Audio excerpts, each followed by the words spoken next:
What is going on, everyone? Tis Miyanovich, and I welcome you to the main dojo, the place where we process the raw struggles of men in an unprecedented paradigm.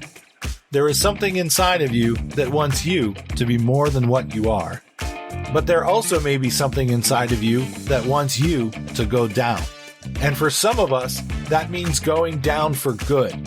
So, remove your ego, drop your bullshit, become vulnerable, and step into the dojo, mate.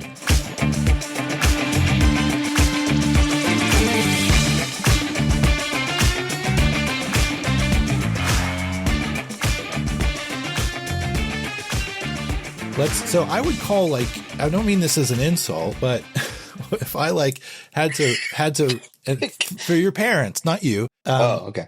Your parents, I wouldn't necessarily look at the parenting chops and go, oh, that's good. That's good parenting. I would be like, that's substandard parenting. I understand the situation, but to me, that comes across in the equation as that's kind of substandard parenting.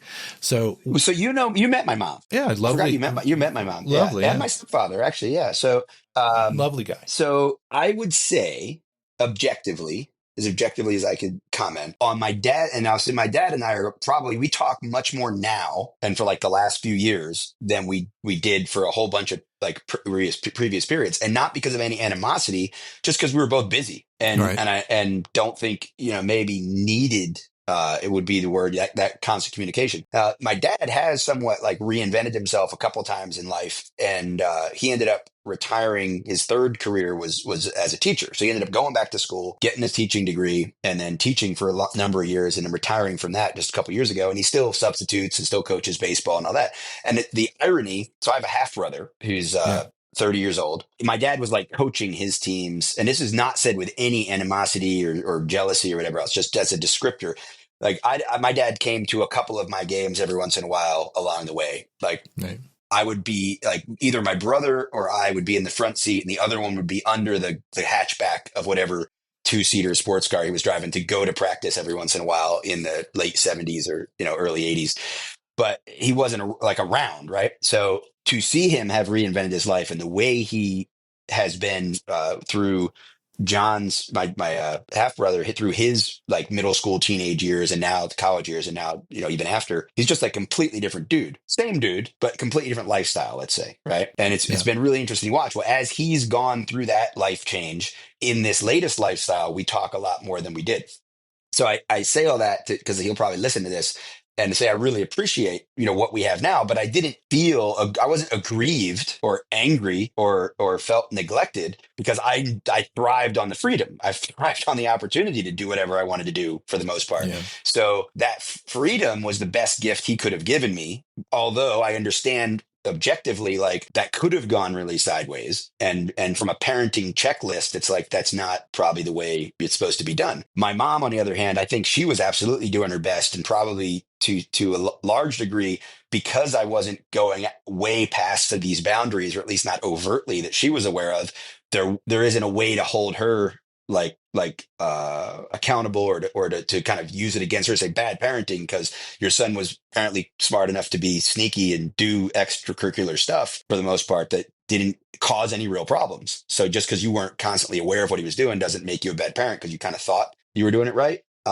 Whereas my dad, there's no way he could have articulated in 1986 that he had his finger on the pulse of what I was doing, much less 88 right. or whatever. Right. So I think yes and no in terms of the good parenting, bad parenting, whatever, it all worked out for the best. And there's no animosity that I hold over it. And like I said, to me, it allowed me to thrive. But I absolutely not the recommended handbook.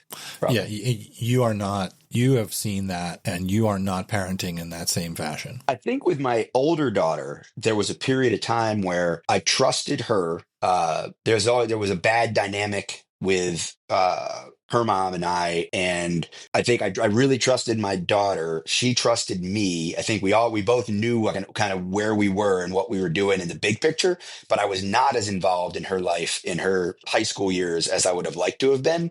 But I also wasn't going to throw the career away and move to Middle Tennessee to make it happen. Right. So some of that was selfish.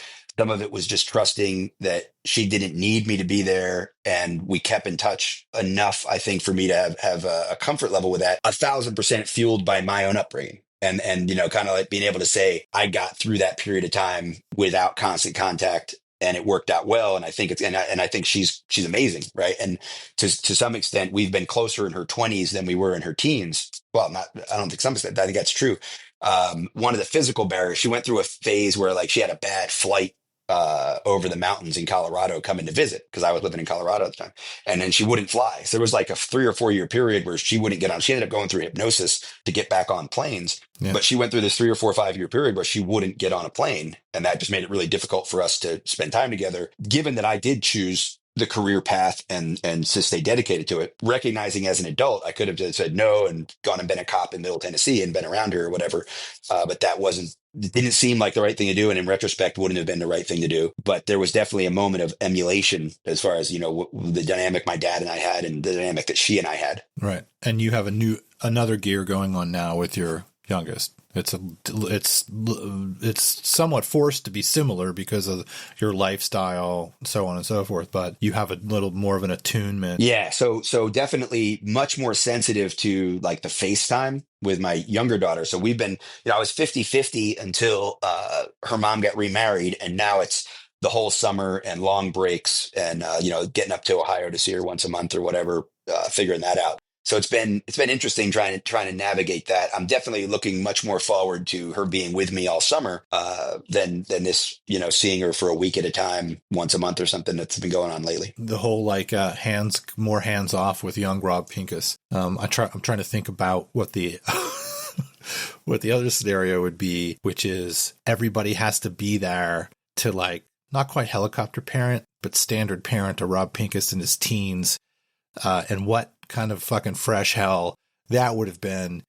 Probably your personality probably dictates that more open dynamic, because hands-on with Rob, oh my God, people would be gray-haired. I think that's why to some extent it was an excuse and an opportunity that I navigated, manipulated, whatever you want to say, capitalized on, I think would be the best way to put it.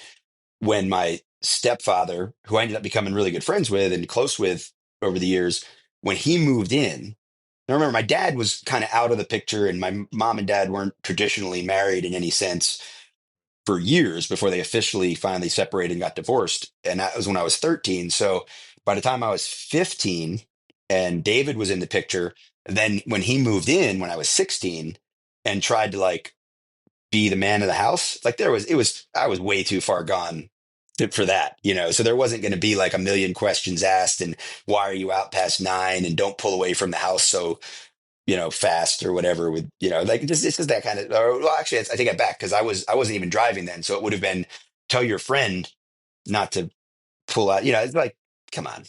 There was no space in Rob's brain for all of a sudden an authority figure to show up and without, well, there was no justification. So that made it real easy to sort of rebel. It's probably like the most rebellious thing I ever did in my mom's eyes was like, I'm going to go live with dad. And like, which everybody in the picture knew meant live alone 300 days a year. Well, he was traveling for work. So it was, that was probably the biggest rebellion. And I guess at the time, my mom probably really felt like she had done something wrong maybe or whatever, but there was no need. And also, I think in the end, it worked out best for everybody. Right. You got some space. I mean, that's amazing what space will do. Like, if David's a good guy, you're not going to really be able to see it.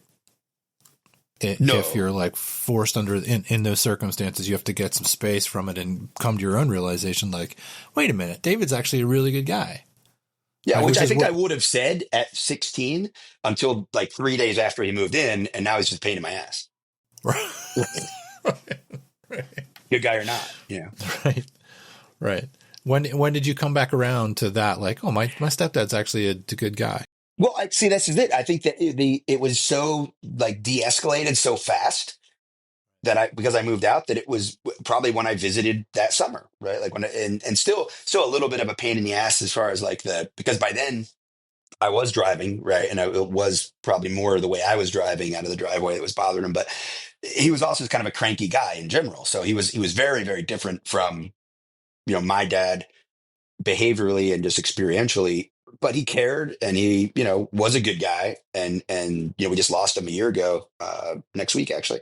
But really, just very, very caring guy, gruff, like the opposite of my dad, whereas my dad's like Mr. Listener and patient and wise and, really doesn't use foul language, whereas David's like, what the fuck you doing there? Grumpy, fucking cantankerous, South Jersey guy. So, Right. very, very different people, but both very important influences, I think, is, in my life.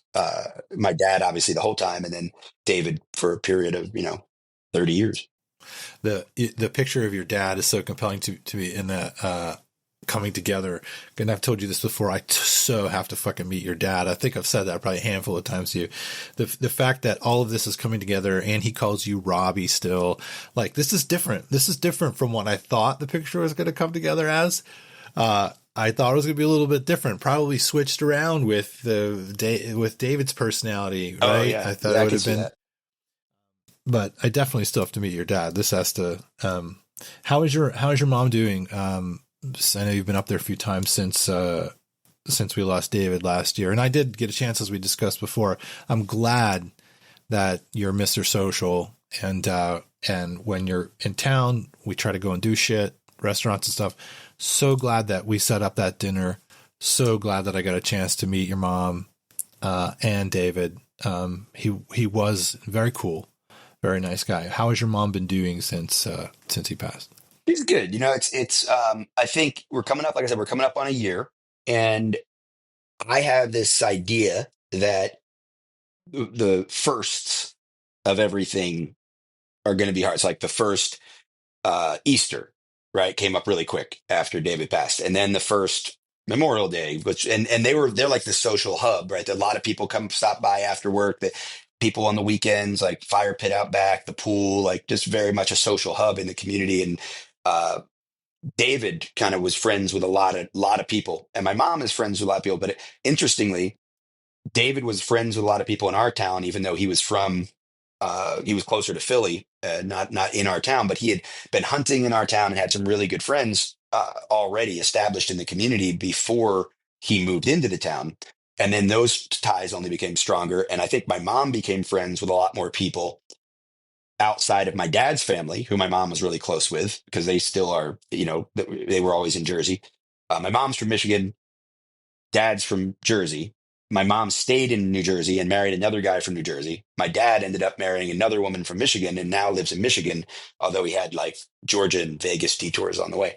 Uh, so my mom's friend group was expanded by David locally. So there are a lot of people come by the house, but that Memorial Day weekend, not obviously, they didn't go to the same Memorial Day parties or do the same thing. So I think this whole last year, they originally met because they have the same birthday, and then they got married on their birthday. So when October came and it was the day of their birthday and what would have been their 40th anniversary, I think, or 42nd, somewhere 40, 41, 42, something like that. That was hard, right? And then the first Christmas is hard. So there's all these firsts. And David's best friend took David's ashes to where they used to go hunting in Canada every Thanksgiving and spread the ashes up in Canada back during Thanksgiving. And I actually hadn't seen him since the first week that David passed, since March. And I've been in town. I've been in Jersey probably almost every month, spending time with my mom or whatever this year. And it was really weird to me that Bobby never came around and that I never saw him. Like everybody else was still hanging out and coming by, and I'd see him. And I actually reached out to him once, and he was out of town. He was on a different hunting trip.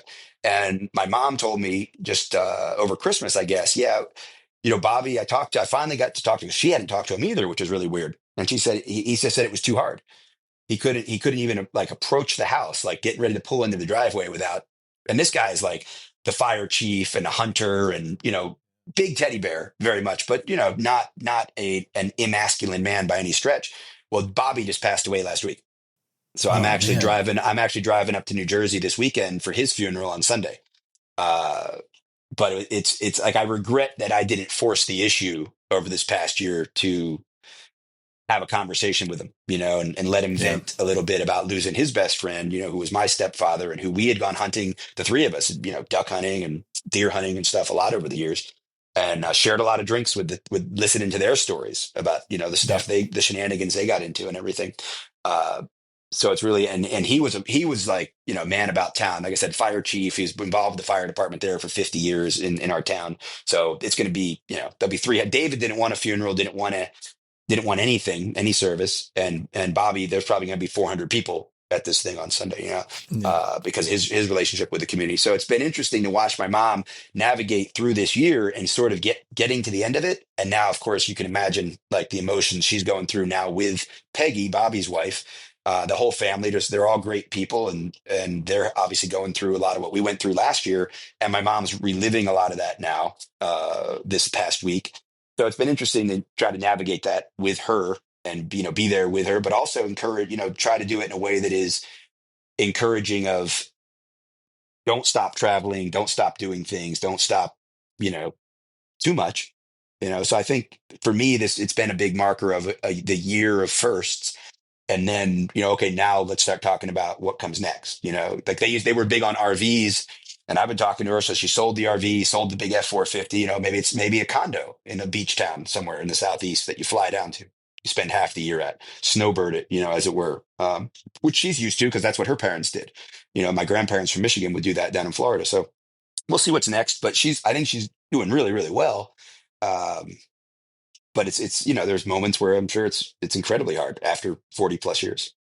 Talk with David Imani, and we talked about his dad's passing 2 years ago. The three of us are all at this age now, crossing over the 50 barrier. Things change. Things are changing. And I don't want to say, it sounds insensitive, I'm like they're dropping like flies, but there is just a lot of death now. And it's a regular thing. It's a regular part of life. And we're coming on the last part of our lives in a sort of general sense. And our parents and our aunts and our uncles or our grandparents or whoever and their friends and their friend groups, there's a lot of passing away. And it makes me think about, I need to make this time more productive and make it count, right? Because I'm not 25 anymore, and it's always just going to be there, right? That's what all of this stuff makes me think about, is whether it's spending time with the older loved ones or whether it's me doing the things I want to do or being productive. I need to do that, right? I need to make sure that I do that, not be too contrived and stress filled, like I'm getting old now and I really need to, but to have a little bit more focus, because, mortality is I'm reminded of it. Yeah, for sure. I think for me, it's the imperative is on contact. Like for me, I do this big archery hunt, every year in South Dakota with a bunch of friends. And this year, not sending pictures, after from the stand or what I saw, or not having a daily update with David. That was the first kind of big hunting trip that I went on that I wasn't able to have that conversation with my stepfather. So, uh, a reminder, like, to engage other people in that conversation, right? That doesn't mean that I don't have those conversations. It's just the guy I had them with. There's probably other people I could have had them with just as easily, but David was the default and it made sense. But seeking out those opportunities to connect and to spend time and to remind people that they're important or that you value the conversation, or to try to be valued in those conversations and be an asset or a resource to people. I think that's the biggest thing for me. If anything, the personal mortality of saying, yeah, over 50 and whatever, is much less about being productive and more about enjoyment, I guess, just kind of like savoring the stuff instead of the productivity thing, which I think I was really big on for a couple decades. Yeah, a little bit less productivity, a little bit more standing in the bucket of the tractor going 90 with the with the flag and the alcohol. That could easily have happened at 20 as well. But the I don't know. I don't know that it's about being in the tractor bucket. I think it's about being on that trip, right? So it's about going on that trip with the friends and not finding something important business wise to do. instead of being out there on the boondoggle.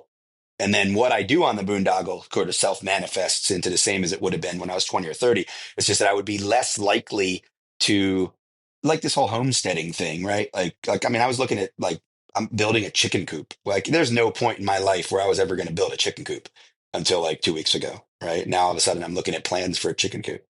I'm still throwing the plans away and deciding that I'll just build it on the fly with some lumber and a saw.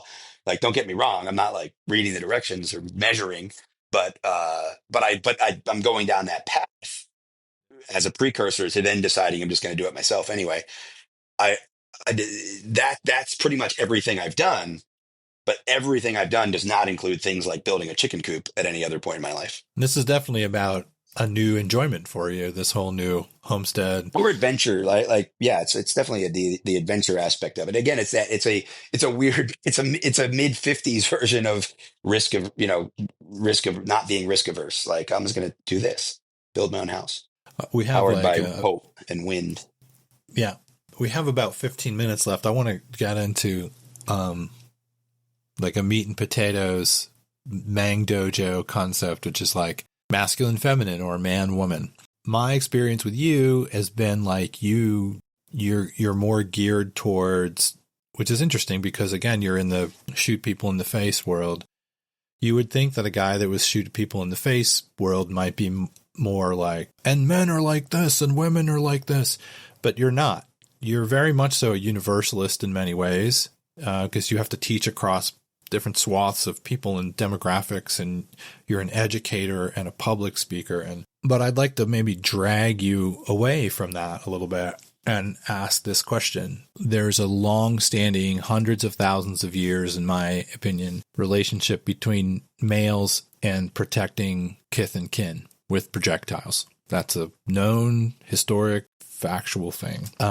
Do you ever think about male psychology and self-defense and defense of kith and kin as its own thing? Or do you just typically think about it as all humans? Do you ever go into maleness as a phenomenon combined with self-defense, self-preservation? No, I can go further. You can do as far okay, as if you want. I didn't know if there was like, I didn't know if this was a rapid fire, like yes, no. No, just like that's the door. So here's the thing. Maybe because of my mom being like alone, right, as a woman with my dad out traveling and whatever all the time from like my formative years, if you will, right, from like 6 to 16 or so. Maybe that's the root of it. I don't know, because we've talked about that a lot today. So that's what I'm thinking. But I have zero time for this idea that that's a man's role, right? Because you can't. Then what about all the single moms? What about the unmarried women? What about the girls in college, right? Like, and as a father of daughters, I have no time for this idea that you find a man to protect you. So even if I were going to try to use, like, I see guys using it as a marketing ploy against all logic, right? Like this, be a man warrior, find your masculinity. Like, I just like, how can you take yourself seriously? Like, are you telling me you aren't going to let women into your classes, or women can't learn something about leadership, or women can't like take care of themselves or provide for themselves or their family? It's just, we know intellectually it's bullshit. So while I agree, yeah, hundreds of thousands of years of this role, really strict role definition, I think it's still there. Obviously I base a lot of what I do on neuroscience and natural reactions and a lot of what I teach.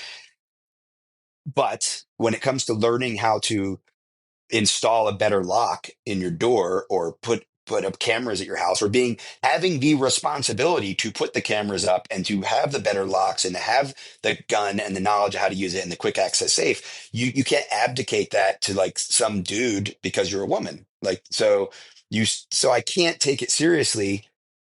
Just like I try to educate people about a lot of other stuff. If that perception exists, I feel compelled to make Earth better by getting rid of it in 2025, because there are a lot of women who don't like tie themselves to a dude at the age of 16 for, with two chickens and a goat, like, now take care of my daughter. So, dude, like, it just doesn't exist. So because of that reality, I reject the validity of that model, that role model thing, in 2025. And I think that especially in my chosen profession of education about self-defense and protection and stuff, all that, I can't let that in. Now, does that mean I think women should be in combat or whatever? Like that, there are philosophical and ideological positions that I hold for again, ideological, right? The ideal world, that may not be the case, but in the ideal world, when the dude gets knocked out by the bear, the woman should be able to defend that body, kill the bear, and then nurse the dude back to health, right? And that takes so in some ways, it's almost like if you really want to get down to it, because of the propensity for like single parent homes to be more the mom than the dad, in our age, in our world, the world we've grown up in, the world we live in, there's more responsibility and pressure put on women to be able to provide and care and defend than men. And a lot of men run away from that responsibility in different ways. So I think, yeah, I think that's unfortunately maybe just the reality of the world we're in today. Is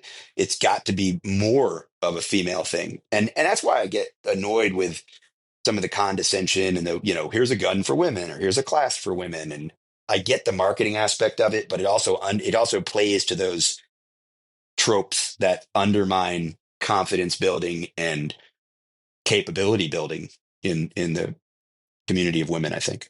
What do you think that men running away from it these days, in a big enough number for us to acknowledge it, observe it, and for you to make that statement? What is that? What is that, Rob? Why is that happening? No, well, just let's say it's not even necessary to run away from it. Sounds strong and probably is overly strong because it's because divorce is so common and so accepted, and I've certainly participated in it more than my fair share already. Um, it's just the reality. So to not acknowledge it, so since we allow this, quote unquote, as a society, we've somewhere there was a schism from this, till death do us part, and you guys are paired together, and women and I think a lot of it comes from women making it clear appropriately and rightfully that women don't have to depend on a dude in the modern world, has now led to, well, since you don't have to depend on me as a dude, then I guess I don't have to be like obliged to provide as a dude. That's not part of my role anymore in the modern world. So, okay, so now you have this, it's accepted that you're not going to provide you're not going to fill that role as a man. But I don't think we've done as good a job except in, the highest of 100,000 foot views superficially, this idea that women can and need to be prepared to provide and defend and all that stuff. So I think we give mouth service to that part of it, but we're really living the men don't have to be obligated to provide part. And they're choosing that. Yeah, but if the women are choosing it too, like I don't. This says it's not like the men are sneaking out the back door, like I'm going for a pack of cigarettes and never coming home. Like the women are choosing independence just as much, but not necessarily all the responsibilities and roles that come with independence. So the guys are more readily, I think, in my lived experience and observation, I think that it's much more readily available for the guy to not live the I'm going to stay married and commit to this and provide like in this one relationship till I die. It's much easier to step out of that than it is for the woman to then fill the gap and say, oh, well, now I'm going to provide and be able to defend and do all that stuff too, as opposed to, do the I'm going to get a job and I want to get paid well for what I do, but I'm not going to learn how to use the gun. I'm not going to learn how to fix the toilet, and I'm not going to reinforce the doors. There's a difference in morphology, obviously, muscular strength, average muscular strength, so on and so forth. When you guys are teaching self-defense with your system, other aspects, perhaps, other than using the fucking smoke wagon, do you have different ways that you like you have things like, well, I wouldn't teach this to a female because she can't pull that off in terms of muscularity, so I would teach her this other thing, and with a dude I would teach him this? Or do you just not even get into that shit? No, because there's lots of dudes that are not as strong as some of the women in the class, and there's some women in the class who are stronger than some of the dudes in the class, and vice versa. So no, I think that so for example, I was teaching an extreme close quarters class about 10 days ago, and had some strong dudes in this class, and had a couple MMA, jiu-jitsu type, grappler type guys. And we were dealing with weapon retention issues. And I was teaching this technique, which is really designed to help people capitalize on and maximize their use of anatomy and physiology to retain control of their gun, regardless of their personal strength. So I talk about fitness and athleticism, right? Fitness is how strong you are, how much flexibility you have, how much stamina you have. It's all the metrics, right? And that's where you're going to say generally men are stronger than women. Then athleticism is how you use those natural capabilities, right? So you can have a big strong guy who in a class isn't being very athletic because he doesn't have to be very athletic to rack the slide. And you can have a woman who's not very strong and maybe hasn't done a lot of physical dexterity stuff with tools, who's really putting her body into it when she's racking a slide because she kind of has to, right, to manifest the strength and make it happen. So when you look at those two people, like she's like a 2 out of 10 on the scale of all the students I'll have this year in terms of body strength or upper body strength, but she's a 9 out of 10 in terms of athleticism, using her natural abilities well. The dude is like 9 out of 10 in terms of natural abilities, but he's like laying back and barely putting any effort into the manipulation of slide because he doesn't have to. So what's happening is she's learning the technique better, right? And he's getting by with his strength. And the day he gets zapped by an injury or a disability or malnutrition or because apocalypse, whatever, now all of a sudden he doesn't know the technique, right? So it's hard. Like, you got to get those people to sort of pretend. I mean, you're shooting a piece of paper and pretending it's some guy trying to kill you or your family. So maybe you could also pretend you had to use some actual technique to move the slide. So, but anyway, I had this girl in the class. She's 17, 18 years old. She was there with her dad. Her dad's been a longtime student. She took 4 days of training in a row. And the last day was this extreme close quarters class. And she didn't weigh, I mean, she's probably 5'9". She's a tall girl, but probably doesn't weigh 100 pounds. And I have to get her with the big guy in the class, grabbing her gun and get her to use the technique. Now, ultimately, you see everybody making fun of the martial arts techniques online that are taught stupidly, like you can just magically do everything. And that's obviously not the way I teach. So you have to admit, like, you may not be able to take your gun back from this guy, but using this technique, you should at least be able to keep him from being able to take the gun from you. And that's okay. And then somebody else may need to, or with this technique is going to be able to take the gun back from him and use it. You're going to have to do something else. So it becomes like a call to action for people who are physically weaker.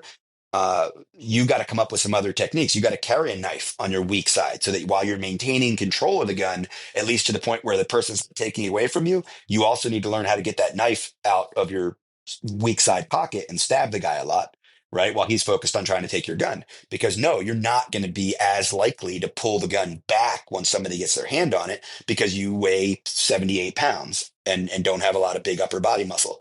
But the technique is still the technique because I'm teaching the best technique I can, regardless of strength or condition. But I can't say girls do it this way, guys do it that way. I think that's just either ignorant or marketing. Excellent. So there's one more, real quick. We've covered here today that there's been an improvement in typically masculine cultures in terms of men being more aware of emotional intelligence and emotional health, and men being a little bit better these days at being more vulnerable or allowing themselves to be more vulnerable and express their emotions, which is good. This is what we like. We want these kinds of things. We want better mental health for men. There's a struggle there because we compartmentalize things because we like to suffer inside of ourselves. We don't want to hassle people. There's pride. There's all this kind of stuff. So there's been evolution there. I think you've said it in this episode. You've witnessed it. I witnessed it in my life. But are we also seeing in society right now, in your opinion, any kind of pendulum swing that goes a little beyond that? So some of these narrow, meatheady guys with the Punisher stickers might use the term pussification. So like there's this pussification of society. There's now a hyper sensitivity going on with males that's pernicious and makes males less useful and more a pain in the ass. Do you think that that sort of a pendulum swing has happened? Like, have you recognized that? Yes. I don't know that I'd use that terminology, but yes, I Well, think that. how would you describe it? Well, I think it's independence. I think it's being independently capable and being accountable for your actions. I think there's way too many humans, and you can put this. I think the change is more evident in men. If you like take like probably like the caricature archetype of a man in the 50s in America versus a man in 2020s in America, there's more. You're more apt to blame other people. You're more apt to complain about things. You're more apt to whine. You're more apt to be a victim than be independent and be capable, right? So, I mean, it could be fixing your toilet and reinforcing the locks on your door, or it could be dealing with an unwanted circumstance at work, right? And I think we're more likely to see a human in 2025 whine, complain, blame others, as opposed to take accountability and deal with it, and fix it. Not just deal with it, like suffer, but fix it, like take action, right? It's like I've said forever, like the guy who's coming to class complaining about his wife and then flirting with some woman at the bar after class when he's traveling out of town. I got no time for that guy. Like, you'll get divorced or fix your marriage or something. Like, but complaining about your wife and yet staying married and then potentially cheating on her, I don't get it. Like, it just, you fix that, And I don't know if that was different in the 50s, but I do think that's probably the place that I started confronting it the most, like in my own personal like friend group or even just students, like casual acquaintances, where then it may just be some sarcasm or like dropping a joke that is really, I'm saying something serious, but I'm saying it as a joke so that the guy doesn't buck up and get mad or whatever. But at the same time, maybe he's hearing what I'm saying. But with friends, I mean, you go back 20 years ago, I'd pull him aside and say, dude, I don't get it. Just get divorced or fix it. Obviously, I chose the divorce route a couple times in life, a few times, and I think that everyone's better off, whether it's kids or me or her or whoever.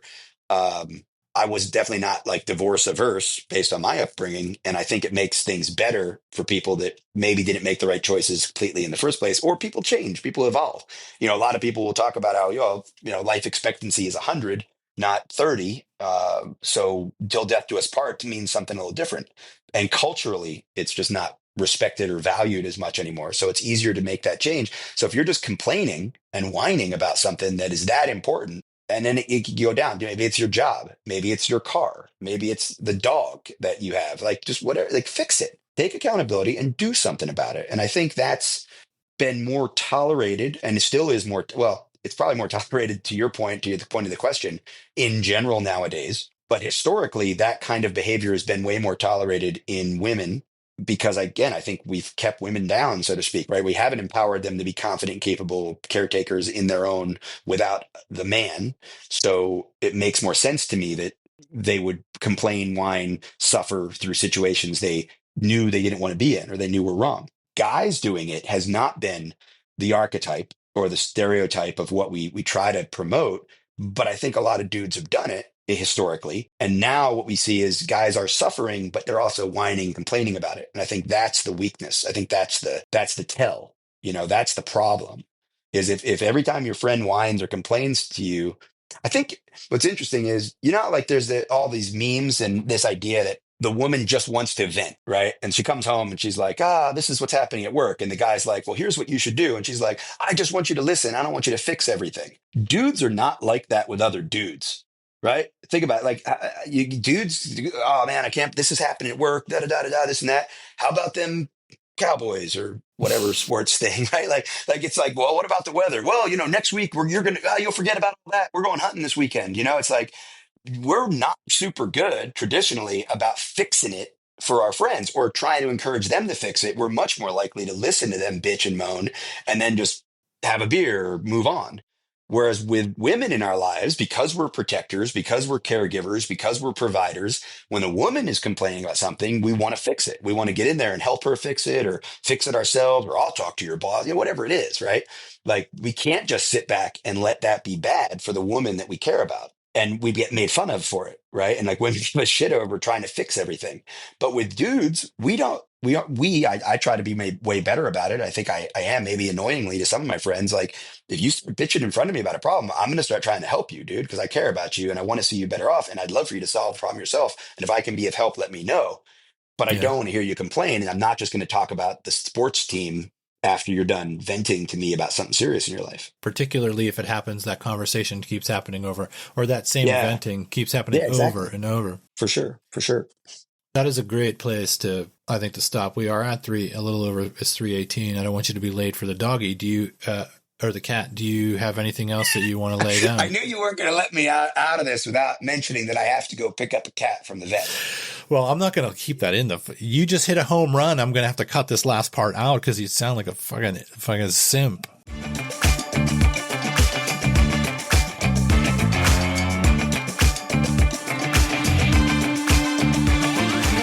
What is going on, everyone? Tis Miyanovich and I welcome you to the main dojo, the place where we process the raw struggles of men in an unprecedented paradigm.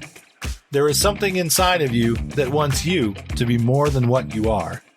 But there also may be something inside of you that wants you to go down. And for some of us, that means going down for good. So, remove your ego, drop your bullshit, become vulnerable, and step into the dojo, mate.